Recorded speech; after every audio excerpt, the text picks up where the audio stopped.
नहमदुहु व नसल्ली अला रसूलिल करीम बिस्मिल्लाहिर्रहमानिर्रहीम। अज़ीज़ तलबा अस्सलामु अलैकुम व रहमतुल्लाहि व बरकातुहू। आज की इस वीडियो के अंदर हम सफ़ा नंबर 23 पेज नंबर 23 हिस्सा नहव शुरू करेंगे। हिस्सा सर्फ ख़त्म हो गया जो कि सफ़ा नंबर 20 तक था, और उसके अंदर जो उसके बाद जो है साबक़े लाहक़े आते हैं, वाहिद कुछ मुतरादिफ़ और मुतज़ाद आते हैं।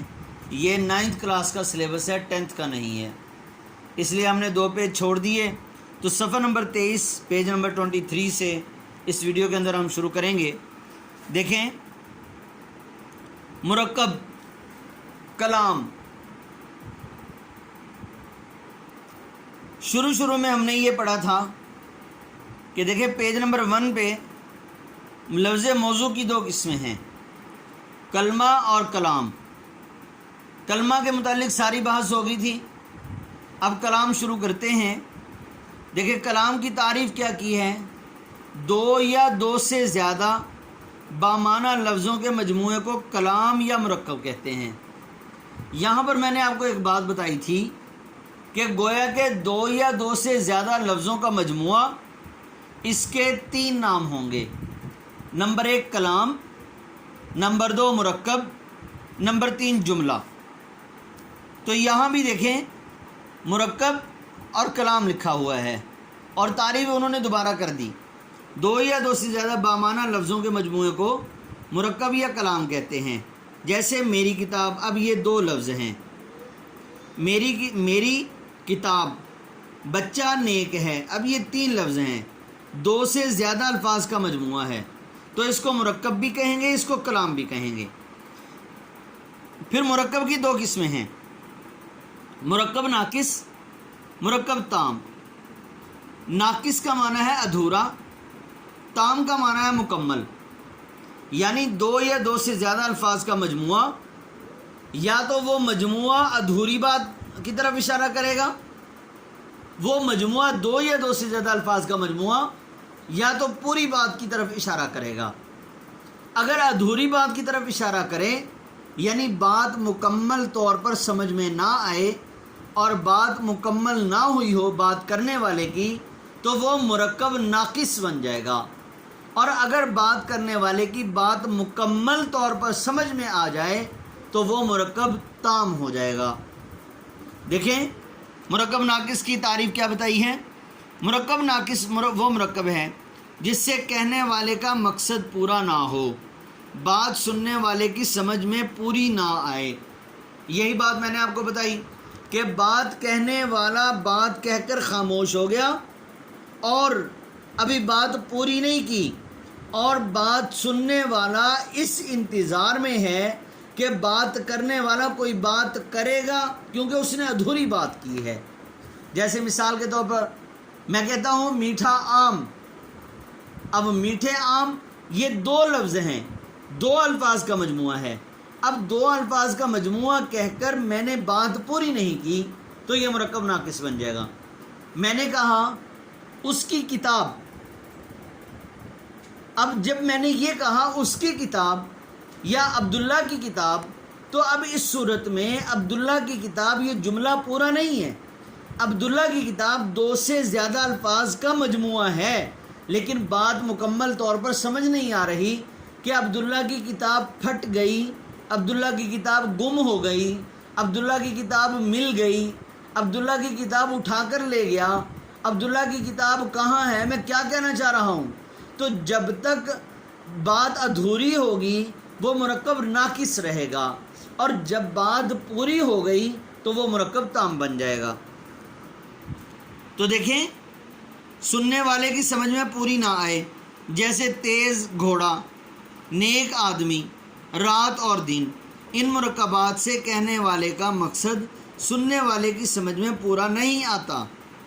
आगे मुरक्कब नाकिस की किस्में, मुरक्कब इज़ाफ़ी, मुरक्कब तौसीफ़ी, मुरक्कब आतफ़ी, मुरक्कब अददी, मुरक्कब इशारी, मुरक्कब जारी, मुरक्कब ताब मौजू, मुरक्कब ताब मुहमल। मुरक्कब इज़ाफ़ी, देखिए इजाफ़त का माना मैंने आपको बताया था जिस वक्त हर्फ की बहस पढ़ी जा रही थी, اس میں ایک حرف اضافت حرف کی ایک قسم آتی ہے، تو اضافت کا معنی میں نے آپ کو بتایا تھا تعلق، تو یہاں پر بھی انہوں نے پہلے اضافت کی تعریف کی ہے۔ دیکھیں، دو اسموں میں تعلق پیدا کرنا اضافت کہلاتا ہے، دو اسموں میں تعلق پیدا کرنا اضافت کہلاتا ہے۔ جیسے محمود کی کتاب، خدا کا بندہ، اب کتاب کا محمود کے ساتھ تعلق بتایا گیا ہے، بندے کا خدا کے ساتھ تعلق بتایا گیا ہے۔ اب یہ باتیں میں آپ کو کیوں بتا رہا ہوں؟ یہ باتیں اس لیے بتا رہا ہوں کہ آگے ابھی مرکب اضافی کی تعریف پوری ہونے کے لیے ہمیں کچھ باتیں سمجھنا ضروری ہیں۔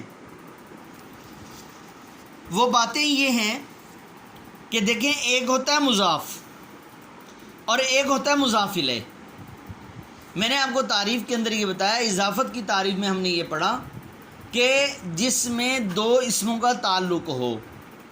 اب پھر میں نے یہ بتایا جس کا تعلق ہو اس کو مضاف کہتے ہیں، اور جس کے ساتھ تعلق جوڑا جائے اس کو مضاف الیہ کہتے ہیں۔ جس چیز کا تعلق جوڑا جائے اس کو مضاف کہیں گے، جس کے ساتھ تعلق بنایا ہے اس کو مضاف الیہ کہیں گے۔ جیسے دیکھیں، زید کا قلم، اب قلم کا تعلق زید کے ساتھ ہے، زید کے ساتھ جوڑا گیا ہے، تو قلم مضاف بن جائے گا اور زید مضاف الیہ بن جائے گا۔ اسی طرح دیکھیں، عبداللہ کا گھر، گھر کا تعلق عبداللہ کے ساتھ بتایا ہے تو گھر مضاف بن جائے گا اور عبداللہ مضاف الیہ بن جائے گا۔ اور ان میں ایک لفظ آ رہا ہے، وہ ہے کا۔ میں کہتا ہوں عبداللہ کی کتاب، وہاں کی ہو جائے گا۔ اب کا اور کی حرف اضافت کے اندر ہم نے ان کی پہچان پڑھ لی ہے کہ کا، کے، کی، را، رے، ری، یہ حرف اضافت ہیں اور دو اسموں کا تعلق جوڑتے ہیں۔ تو اب مرکب اضافی کی تعریف یہ ہوگی کہ جو مضاف، مضاف الیہ اور حرف اضافت سے مل کر بنا ہو اس کو مرکب اضافی کہیں گے۔ دیکھیں، مثلا محمود کی کتاب، خدا کا بندہ، مدرسے کے لڑکے، ان تینوں مجموعوں کا تعلق پیدا کیا گیا ہے۔ ان تینوں مجموعوں میں کتاب کا تعلق محمود سے، بندہ کا تعلق خدا سے اور لڑکے کا تعلق مدرسے سے پیدا کیا گیا ہے۔ جس سے تعلق پیدا کیا گیا وہ مضاف الیہ، اور جس کا تعلق پیدا کیا گیا وہ مضاف کہلائے گا۔ اسی مضاف الیہ اور مضاف کے مجموعے کو مرکب اضافی کہتے ہیں۔ ایک تعریف اور سمجھیے جو کہ انہوں نے بھی نشانی کے طور پر بتائی ہے یاد رکھنے کے لیے، کہ جس جملے کے اندر کا، کے، کی، را، رے، ری استعمال ہو، ان میں کا، کے، کی سے پہلے جو لفظ آئے گا وہ مضاف الیہ ہوگا، اور جو بعد میں آئے گا وہ مضاف بن جائے گا۔ جو پہلے ہوگا اس کا تعلق جوڑا گیا، اس کے ساتھ تعلق جوڑا گیا ہے، اور جو بعد میں ہوگا اس کا تعلق جوڑا گیا ہے۔ دیکھیں، اردو میں مضاف الیہ پہلے اور مضاف بعد میں آتا ہے، عربی اور فارسی میں مضاف پہلے اور مضاف الیہ بعد میں آتا ہے۔ کا، کے، کی اضافت کی علامت ہیں۔ اضافت کی قسمیں: اضافت تملیکی، اضافت تخصیصی، اضافت توضیحی، اضافت ظرفی، اضافت بیانی، اضافت تشبیہی، اضافت استعاری، اضافت ابنی، اضافت بہی ادنیٰ تعلق۔ تو عزیز طلبہ، آج کی اس ویڈیو کے اندر ہم نے حصہ نحو میں مرکب کی تعریف، مرکب کی قسمیں اور پھر مرکب ناقص کی تعریف اور مرکب ناقص کی قسمیں، پھر مرکب اضافت کی قسمیں پڑھیں۔ یہ آپ نے اچھی طرح سے یاد کر لینا ہے۔ السلام علیکم ورحمۃ اللہ وبرکاتہ۔